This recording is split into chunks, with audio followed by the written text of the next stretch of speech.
Hi, I'm Camila Hadia. Welcome back to my channel. We are continuing our meditation for beginners series, and this is part 2. In my last video, I broke down what meditation really is. So if you haven't had a chance to look at video 1 yet, go back and watch that and then come back to this. The link will be provided in the description box below. Now in this video, I'm talking about the types or processes of meditation. I'm still laying out the foundation of understanding before we get into our meditation practice. I want to give you a healthy mindset with appropriate expectations. So let's get right into the video. Now that we know what meditation really is, the question is, well, how do we get there, and what do we do once we get there? And then how do we get back? There are various methods of experiencing meditation or a trance state with the divine self. Our Kemetic ancestors usually place them in 3 categories based on where we focused our attention. So that's body, mind, and spirit. The first method is focused meditation.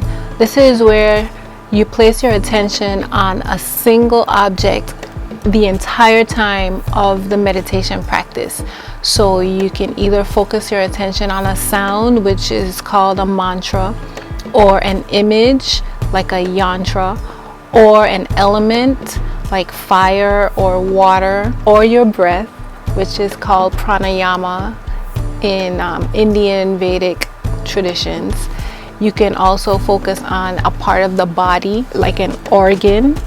You can also focus on a particular chakra. You can also focus on the neteru, which are African principles or deities. You can focus on other types of deities that's not particularly African, and many others. As you advance, your concentration on your chosen object becomes stronger and stronger, and you're able to transcend the object to your inner awareness. Process number 2 is called open monitoring or passive meditation. And in this meditation, you're simply positioning your attention as being the observer instead of the participator in your emotions, your thoughts, your memories, any sensations, any smells, a sense of touch, anything you hear that's outside, any external object.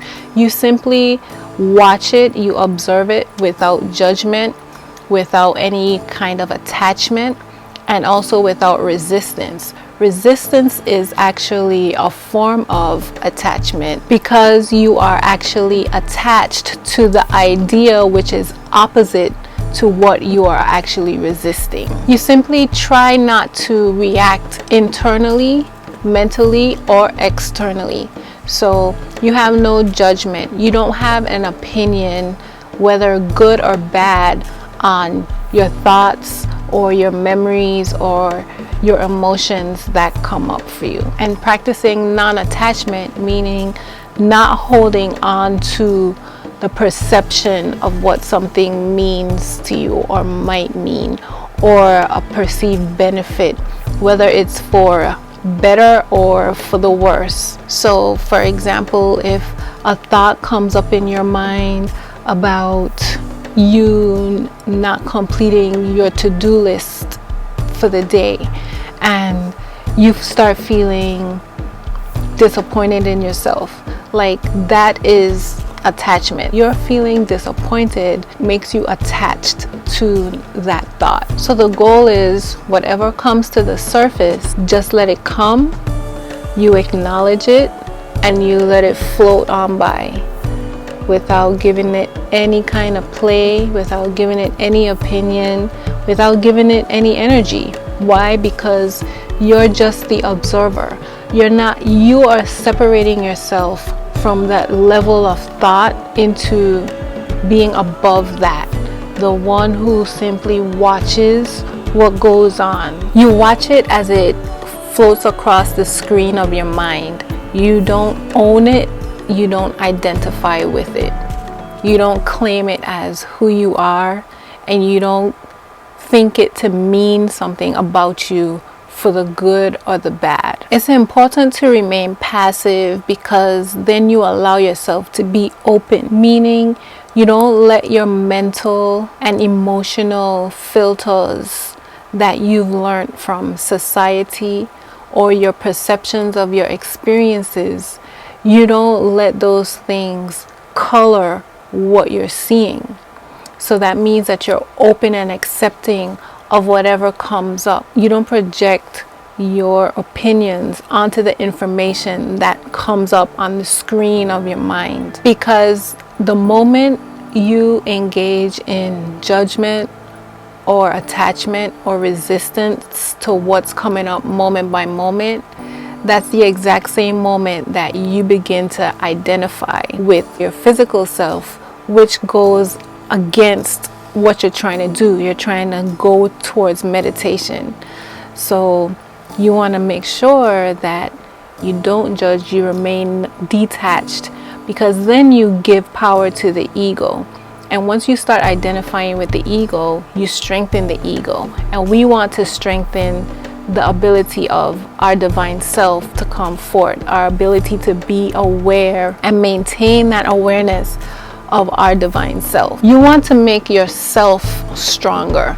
And when I say self, I mean your indwelling divine intelligence, which dwells more inward than your thoughts, your emotions, your memories, your sensations.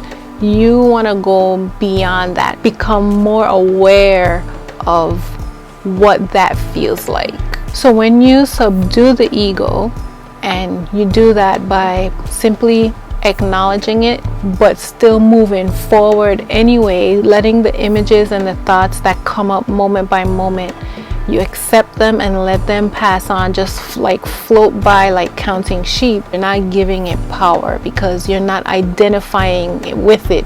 You're maintaining that level of indifference because you're the observer. You are above those things. So doing that, you allow your consciousness to flow unobstructed towards the awareness of your indwelling intelligence or your divine self. This is where you tap into your true power and you can feel your true essential self.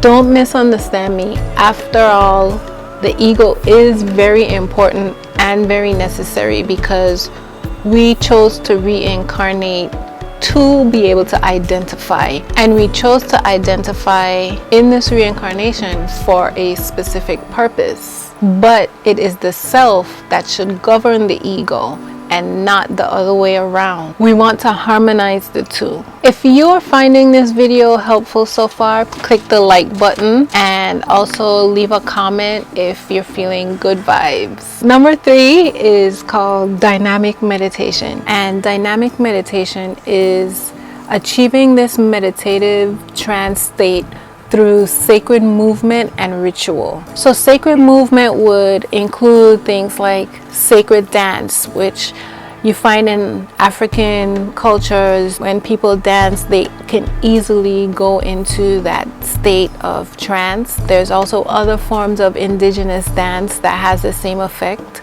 Then there's sacred singing or chanting. There's katibi, which is the original form of meditation, which was given to us by our Kemetic ancestors. Then we have things like qigong, tai chi, yoga, Kemetic yoga, kundalini yoga, and of course finally sacred intimacy. When these movements are practiced through sacred ritual and guidance, you are able to transcend the realm of objectivity through the experiences of your body. And number 4, we have pure presence. This is where your attention is not focused on anything except pure consciousness. So anything external, your body, your thoughts, any objects, you are not focused on this at all. You are experiencing the indwelling intelligence. This is meditation itself. There are people that maintain this state of conscious awareness all the time, and You know, I have my questions about whether this is really possible or not, but I've heard that there are people that can do this, if not all the time, the majority of their time. Keep in mind that meditation is a tool, and once you do it often enough, you find yourself becoming more aware of yourself, the indwelling intelligence, without having to practice these processes over and over again. Your awareness of self becomes more dominant. So in other words, you strengthen your awareness to naturally always be in tune and in alignment with your divine self. In my next video, I'll be talking to this brother friend of mine about his understanding of meditation and his process of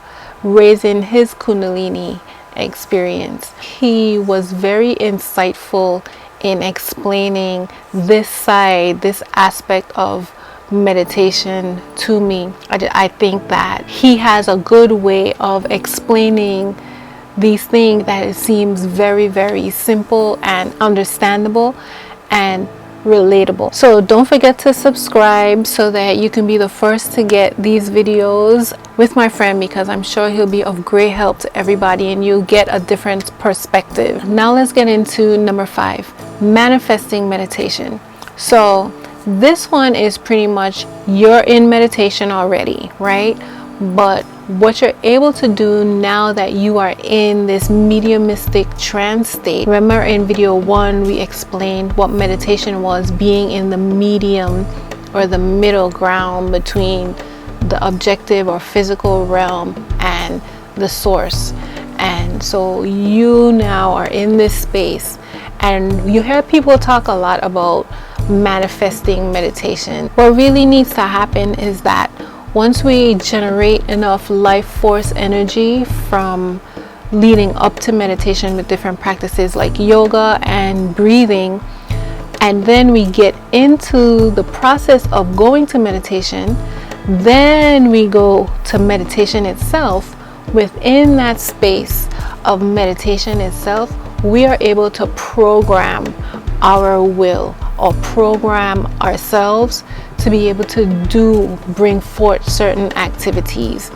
In other words, we tell ourselves in that state of mind what we want to take place or what we want to happen once we come out of meditation. And our will, once programmed, will carry out this activity. For example, after I completed my yoga instructor certification course, I meditated and went into mediumistic trance in the park, and I decided that I needed clients. So I envisioned myself teaching in front of a large group of people, and everyone was circled around me, and we were in this huge like gymnasium setting, and I envisioned myself adjusting them, walking around in between my students. I envisioned the feeling of being so happy that I have all these students. I envisioned after yoga class people coming up to me and thanking me for the great yoga session, and I envisioned being supported by my students and by family and friends, feeling so happy for me. And then I came out, and about a month later I started teaching yoga at my local recreation center, which was about 50 students in the gymnasium. So that's an example of the manifesting meditation, which I'm overdue for manifesting meditation actually. So I would just like to say that if you have any questions about meditation, some things that you don't quite understand, leave a question in the comments below and I'll do my best to answer them in the last video of this series. Don't forget to like and subscribe and leave your comments. I get back to everyone so we can keep the dialogue going. Join the family. Thank you for watching and see you in the next video.